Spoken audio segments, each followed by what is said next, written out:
L'UE vise l'ouverture de 2 volets de négociations pour l'adhésion de l'Ukraine contre 5 initialement envisagés en raison du blocage de la Hongrie. En visite à Washington, le secrétaire général de l'OTAN, Mark Rutte, a répondu aux reproches de Donald Trump, qui s'est dit déçu du manque de soutien de ses alliés dans sa guerre en Iran. Des dizaines de personnes sont mortes et des centaines d'autres ont été blessées après que 2 puissants séismes successifs ont frappé le Venezuela ce mercredi soir. L'Union européenne revoit ses ambitions à la baisse pour le processus d'adhésion de l'Ukraine. Bruxelles vise désormais l'ouverture de seulement 2 volets de négociations en juillet sur les relations extérieures et le marché intérieur, contre 5 initialement envisagés en raison du blocage de la Hongrie. Plus tôt ce mois-ci, l'Ukraine a ouvert un premier volet consacré aux fondamentaux de l'UE, portant notamment sur l'état de droit, la démocratie et la lutte contre la corruption. Après la défaite électorale de Viktor Orban en Hongrie en avril dernier, l'élan en faveur de l'élargissement s'était renforcé, son successeur Péter Magyar ayant levé début juin le veto hongrois sur ce premier volet. Le Premier ministre, qui estime qu'une ouverture rapide de l'ensemble des volets s'apparenterait à une procédure accélérée, refuse désormais d'augmenter le rythme des discussions. Un revers important pour Bruxelles, la Commission européenne ayant constamment affirmé que l'Ukraine était techniquement prête à entamer les négociations sur les 6 volets thématiques qui couvrent au total 33 chapitres. Le président américain Donald Trump a déclaré mercredi au secrétaire général de l'OTAN, Mark Rutte, s'être senti déçu par certains alliés qui n'ont pas soutenu son offensive contre l'Iran. Depuis son retour à la Maison-Blanche, plusieurs membres de l'Alliance ont affiché leurs réserves face à cette escalade militaire au Moyen-Orient. I just want their loyalty. We don't need their money. We don't need anything. We have the most powerful military in the world by far. But I just want loyalty. You know, we're so loyal to them. We're always fighting for them. We have thousands of troops all over Europe. In Germany, we have 50,000 troops. And then you want a little, give us a little nudge, give us a little kiss. We don't want much. Mark Rutte a défendu la conduite des pays de l'OTAN en soulignant l'utilisation des bases aériennes en Europe. I know there have been debates about whether your allies in Europe were with you enough. I just want to say one thing, which is sometimes, yeah, but let me say one thing, which is I know you think that, but let me, and I know about the let's say your irritation about that. But when you look at the numbers, 4,000 to 5,000 U.S. planes taking off from bases in Europe. In the 6 weeks this war took place, still the ceasefire took place mid-April. Les propos de Mark Rutte ont immédiatement suscité la condamnation de l'Iran qui l'a accusé d'admettre la complicité de l'OTAN dans la guerre. L'Italie s'est rapidement distanciée de la déclaration de Mark Rutte, la qualifiant de trompeuse et ajoutant qu'elle n'avait autorisé que des vols américains techniques et logistiques dans le cadre des accords existants. Le Premier ministre espagnol Pedro Sánchez s'est présenté mercredi devant les députés pour rendre compte des multiples affaires de corruption visant des membres de son entourage. En pleine tourmente politique, Pedro Sánchez a fermement nié toute corruption généralisée. Les scandales se sont multipliés ces derniers mois dans l'entourage de Pedro Sánchez. Sa compagne Begoña Gómez et son frère David Sánchez sont notamment visés par des enquêtes pour corruption présumée. L'ancien Premier ministre socialiste Zapatero doit également répondre de soupçons de trafic d'influence, tandis que l'ex-ministre des Transports José Luis Ábalos a été condamné lundi à 24 ans de prison pour corruption. Tout en reconnaissant l'importance de ces affaires, Pedro Sánchez a accusé ses rivaux politiques de les avoir instrumentalisés pour lui nuire. Porque conviene saber que detrás de este cúmulo de titulares, de filtraciones, de especulaciones, hay 3 cuestiones distintas, 3 cuestiones de naturaleza y de escala diferentes, que, por cierto, determinados actores políticos y mediáticos están tratando de mezclar para equiparar y con ello confundir a la gente, crear una sensación de corrupción generalizada que, ya les digo, señorías, no existe. Pedro Sánchez affirme que les procédures judiciaires contre sa compagne et son frère reposent sur des accusations sans fondement et s'inscrivent dans une stratégie coordonnée de harcèlement. Une déclaration qui n'a pas convaincu le chef du Parti populaire Alberto Núñez Feijóo, qui a répliqué en désignant le Premier ministre comme le principal responsable d'un prétendu réseau de corruption politique. Le chef de l'opposition a rappelé que Pedro Sánchez est arrivé au pouvoir en 2018 en promettant de lutter contre la corruption, aux côtés de l'ancien dirigeant socialiste José Luis Ábalos, condamné ce lundi. Alberto Núñez Feijóo a par ailleurs annoncé le dépôt d'une motion de censure. Les députés du parti indépendantiste Ensemble pour la Catalogne ont également réclamé la démission de Pedro Sánchez.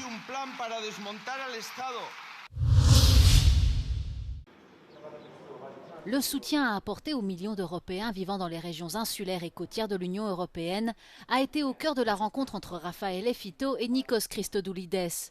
Le vice-président de la Commission européenne chargé de la cohésion et des réformes a été reçu par le président de Chypre et a félicité le pays pour les résultats obtenus au cours de sa présidence du Conseil de l'Union européenne. This is an important occasion also to present the strategy for islands. The strategy for islands was an important new approach of the European Commission. We have worked very, very well. We have 17 million people that live in the islands, and the message that we want to give is that this is an important tool for the future, in particular also to use better the new approach of the new European budget, the next MFF, because we have the opportunity also to use the resources with these strategies also to face the big challenge of the cost of insularity. This is the first message that I would like to give, and now we have to continue our work with the Cypriot government to achieve these very important results. Les pourparlers directs entre les États-Unis et l'Iran menacent le processus de paix entre Israël et le Liban, a prévenu un ancien porte-parole du gouvernement israélien à Euronews. Selon lui, il permettrait à l'Iran de dicter ses conditions et de maintenir son influence au Liban.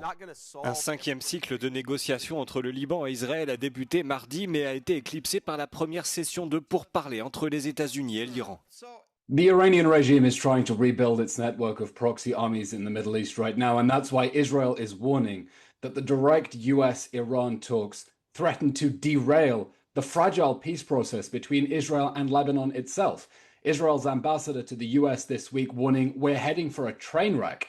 Le vice-président américain J.D. Vance a déclaré que les pourparlers entre les États-Unis et l'Iran en Suisse avaient abouti à un accord visant à mettre fin aux hostilités dans la région, à rouvrir le détroit d'Ormuz et à alléger les sanctions contre Téhéran. Parallèlement, le secrétaire d'État américain Marco Rubio effectue une tournée dans les pays du Golfe afin d'apaiser leurs inquiétudes. Eylon Levy craint qu'un accord entre les États-Unis et l'Iran ne redonne du pouvoir à Téhéran et n'affaiblisse Israël. If this war ends with an American withdrawal from the region, if it allows the Iranians to charge tolls on the Strait of Hormuz, if it lets them rebuild their ballistic missiles, then Gulf countries that were thinking of making peace with Israel are going to be looking over their shoulders and trying to reach accommodations with the Iranian regime. That is the threat at this current moment. Pour empêcher un retour du Hezbollah, Israël refuse de se retirer du sud du Liban et poursuit ses attaques meurtrières contre le pays, malgré l'annonce vendredi d'un nouveau cessez-le-feu négocié par les États-Unis. Deux puissants séismes de magnitude 7,2 et 7,5 ont frappé le Venezuela mercredi soir, faisant plusieurs dizaines de morts et des centaines de blessés selon un premier bilan provisoire. La présidente par intérim Delcy Rodriguez a averti qu'il devrait s'alourdir à mesure que les secouristes fouillent les bâtiments effondrés. Le nombre de victimes n'inclut pas l'état de La Guaira, que Delcy Rodriguez a qualifié de zone sinistrée et de région la plus durement touchée. Le pays n'avait plus connu un si violent séisme depuis 1900. Lors d'une allocution à la nation, elle a décrété l'état d'urgence et ajouté que de nombreux pays avaient proposé leur aide. Quiero agradecer a los gobiernos del mundo que inmediatamente ocurrido estos sismos se comunicaron con Venezuela para ofrecer solidaridad y apoyo. Estados Unidos, Panamá, Qatar, Cuba, Nicaragua, Turquía, Jordania, Barbados, Curazao, Colombia, Reino Unido, Brasil, México, Organización de Naciones Unidas, ONU y organismos multilaterales financieros que ya se comunicaron por distintas vías con el gobierno venezolano para expresar su solidaridad con el pueblo de Venezuela. Les deux séismes ont causé d'importants dégâts dans plusieurs États, notamment à l'aéroport principal du pays. Le système Pager de l'US Geological Survey estime à 42% la probabilité que le bilan humain dépasse les 10 000 morts. Des millions d'Européens suffoquent sous des températures records, alors que les alertes rouges se multiplient à travers le continent. Mercredi a été la journée la plus chaude jamais enregistrée en France, la température moyenne nationale ayant atteint 30 degrés. L'Hexagone a enregistré 40 décès par noyade depuis une semaine, alors que de nombreuses personnes recherchent la fraîcheur des rivières et des plans d'eau. Les 3/4 du pays ont été placés en alerte maximale pour la journée de jeudi. Au Royaume-Uni, les écoles ont été fermées mercredi suite à une alerte météo rouge, un événement extrêmement rare outre-Manche. Le pays a battu son record de chaleur pour un mois de juin, avec une température de 35,7 degrés enregistrée à Charlwood dans le sud de l'Angleterre. Plusieurs opérateurs ferroviaires britanniques ont réduit leurs services et la population est appelée à limiter les déplacements non essentiels. En Italie, 16 villes ont été placées en alerte rouge mercredi, notamment Milan, Rome, Turin, Venise et Bologne. Les autorités conseillent à la population de consommer des repas légers et de rester à l'intérieur pendant les heures les plus chaudes de la journée. Depuis le début de la semaine, l'utilisation accrue des systèmes de climatisation a provoqué des coupures d'électricité à Milan et à Turin. En Espagne, les journées de lundi et mardi ont été les plus chaudes enregistrées depuis 1950. La température moyenne ayant atteint 28,17 degrés mardi, avec un pic record de 44 degrés dans le sud de l'Andalousie. Certaines régions du Pays Basque, dans le nord de l'Espagne, étaient toujours en alerte rouge mercredi. Mais le service météorologique espagnol prévoit une baisse des températures pour les prochains jours dans la majeure partie du pays. Des alertes canicules ont été émises dans de nombreux autres pays européens. C'est notamment le cas de la Pologne, de la Hongrie, du Danemark et de la Croatie, mais également de l'Allemagne, du Luxembourg, des Pays-Bas et de la Suisse.